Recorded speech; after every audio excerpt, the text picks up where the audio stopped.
প্রতি নবকলেবরে যখন জগন্নাথের পুরাতন কলেবর সমাধিস্থ করা হয় এবং নতুন কলেবর তৈরি করা হয়, কখনো 19 বছর অন্তর, কখনো কখনো 12 বছর অন্তর, তখন সবাই এটা জানে যে এই ব্রহ্ম বস্তু বলে একটি জিনিস আছে জগন্নাথ দেবের, যেটি জগন্নাথ দেব পুরী মন্দিরের জগন্নাথ বিগ্রহ পৃথিবীর সমস্ত বিগ্রহ থেকে আলাদা, কারণ ওই বিগ্রহের মধ্যেই আছে একটি ব্রহ্মবস্তু বলে জিনিস। এই ব্রহ্মবস্তুটি কি কেউ নির্দিষ্ট করে এখনো অবধি বলতে পারেননি।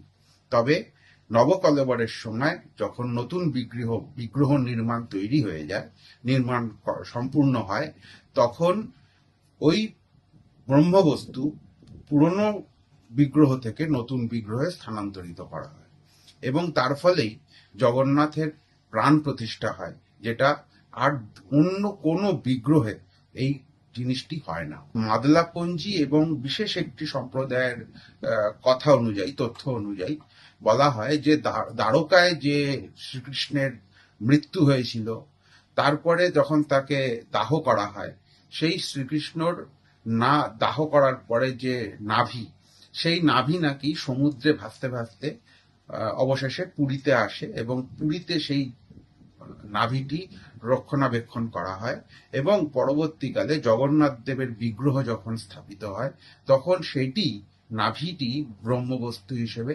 জগন্নাথ দেবের বিগ্রহের ভেতরে প্রতিস্থাপিত করা হয়।